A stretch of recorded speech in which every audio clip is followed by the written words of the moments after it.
paralizan países enteros. Son analizados hasta el detalle más mínimo y, casi siempre, declinan la balanza hacia un candidato.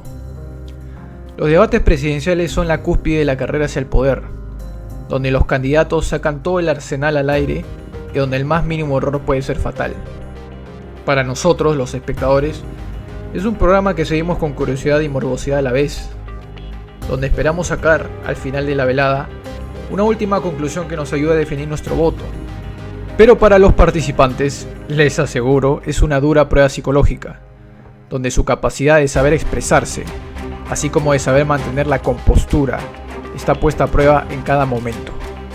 Ellos saben que este debate representa un antes y un después en la campaña electoral, y que no importa lo que digan las encuestas, el debate puede hacer que su candidatura despegue o se hunda, dependiendo cómo hayan defendido sus argumentos. Por estos motivos, en el 99% de los casos, los políticos preparan al detalle sus respuestas, ademanes, expresiones, tono de voz y hasta su postura, debido a que quieren proyectar la más impoluta de las imágenes. Pero ¿qué sucede cuando un candidato que no tiene ni la más remota posibilidad de ganar le toca debatir con un adversario político desde hace más de 30 años? Esta curiosa situación es lo que sucedió en el Perú en el año 2016, donde por caprichos del destino, dos viejos enemigos que tenían casi nulas posibilidades de ganar, les tocó debatir. El sorteo quiso que Fernando Olivera debatiera con el dos veces presidente del Perú, Alan García Pérez. Como sé que muchos en la audiencia no han escuchado hablar de estos dos personajes, dejen que los ponga en contexto. El ya fallecido Alan García Pérez ha sido dos veces presidente del Perú, durante los periodos 1985 a 1990 y del 2006 al 2011. El 28 de julio de 1985, a la temprana edad de 36 años, se convirtió en el presidente más joven en la historia del Perú. Esto se produjo principalmente por su innegable carisma y sobre todo por un poder de oratoria sobrenatural. Este hombre, cuando hablaba, era capaz de venderle a los árabes petróleo o helados a los científicos de la Antártida. Realmente tenía un floro prodigioso, que no tuvo muchos problemas para meterse al bolsillo al crédulo votante peruano.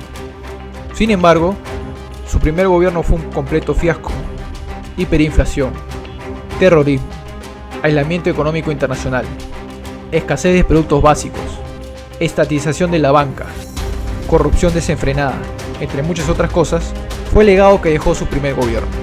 Para que puedan darse una idea de cómo era el Perú en ese entonces, etapa que felizmente no me tocó vivir, el país andino de finales de los 80s y principios de los 90s era como la Venezuela actual, más el azote del terrorismo, entre los que destacaban Sendero Luminoso y el MRTA. Realmente un verdadero infierno. Ya desde ese entonces, García era acusado de numerosos delitos como tráfico de influencias, malversación de fondos, enriquecimiento ilícito y hasta delitos de lesa humanidad. Y tengan en cuenta que esto es un mega resumen, porque hablar de todo lo que se le acusaba a este señor da para hacer un top 10 con la misma cantidad de episodios que tiene Star Wars. No por nada, muchos lo apodaban el Houdini de la justicia, porque siempre encontraba la manera de salir ileso de todas las acusaciones que lo apuntaban. Uno de los que tenían más ansias de verlo tras las rejas, ya desde su primer gobierno, era el en ese entonces congresista Fernando Olivera, donde en un pleno del Congreso en el ya lejano 1988, llevó un maletín que, según él, contenían documentos que incriminaban directamente a Alan García en actos de corrupción respecto a unos contratos pesqueros. Los crean o no, ese maletín misteriosamente desapareció en plena sesión tras un altercado entre Olivera y el ministro de Pesquería de ese entonces, Rómulo León Alegría. 2 años después, otro joyón como Alberto Fujimori llega al poder en 1990. Y una de las primeras cosas que hizo fue investigar al expresidente García. Durante 2 años, las cosas no llegaron a mayores, hasta que el 5 de abril de 1992, Fujimori realiza un autogolpe, cerrando el Congreso. Esa misma noche, militares van al domicilio de García para supuestamente capturarlo, aunque hay otras versiones que afirman que en realidad iban para matarlo. Aunque pueda parecer increíble, García logró escapar a través del techo de su casa y se refugió en un edificio cercano. Y después habló de la clandestinidad a través de la TV española, afirmando que era un perseguido político y que tanto él como su familia eran acosados por el gobierno de Fujimori. Fue así como consiguió que Colombia le otorgara un asilo político, y después de vivir en Bogotá durante una temporada se mudó a París, donde pudo vivir por varios años cómodamente con el dinero que había robado.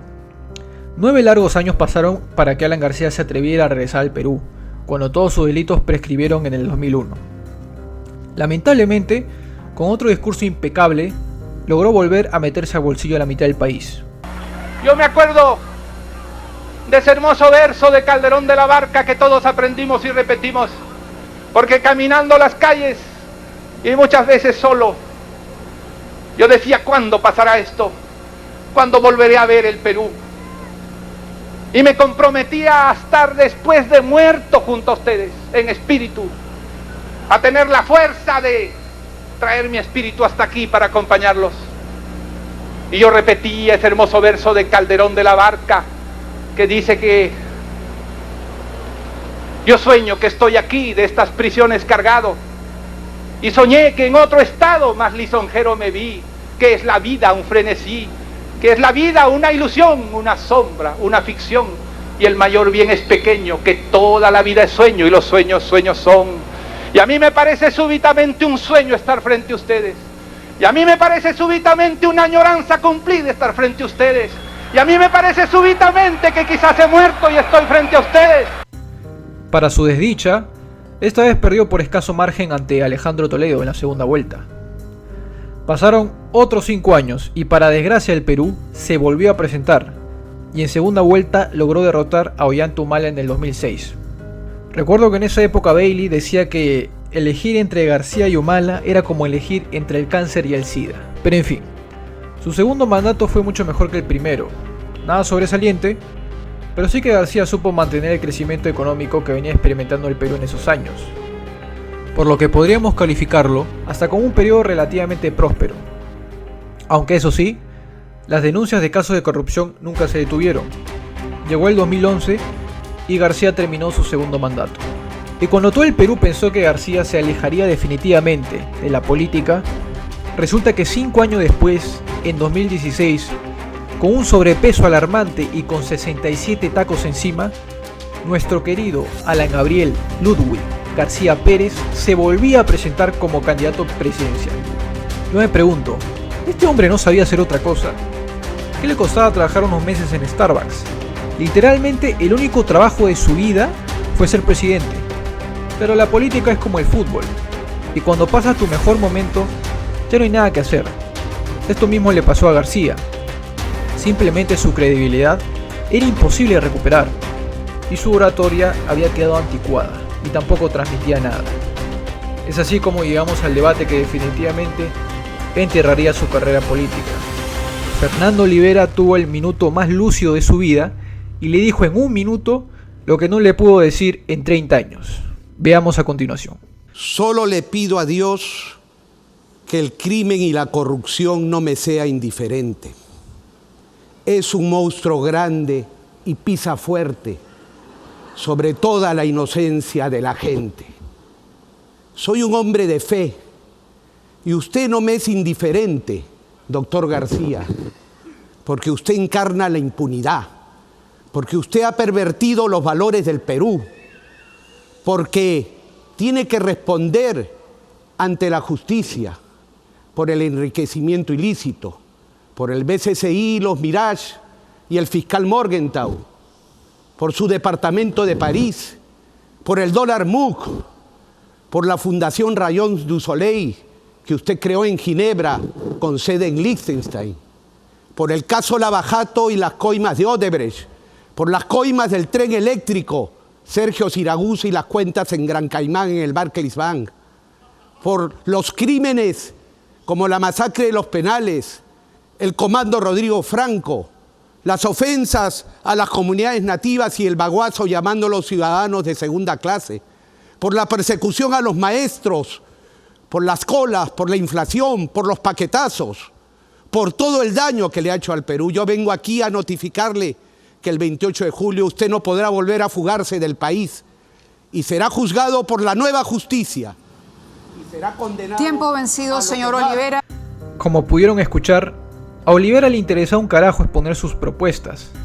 Él sabía que era imposible su victoria, y lo único que quería era poner el último clavo en el ataúd político de Alan García. Y vaya que lo consiguió. Después de este discurso, no solo la reputación, sino que la vida de Alan García entró en una espiral negativa.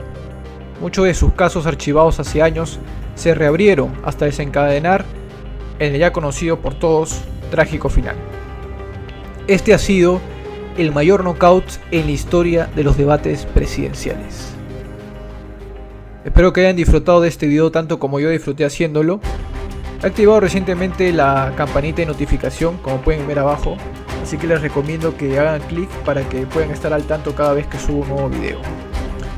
Sin nada más que agregar, les hablo de ojos bien abiertos. Adiós.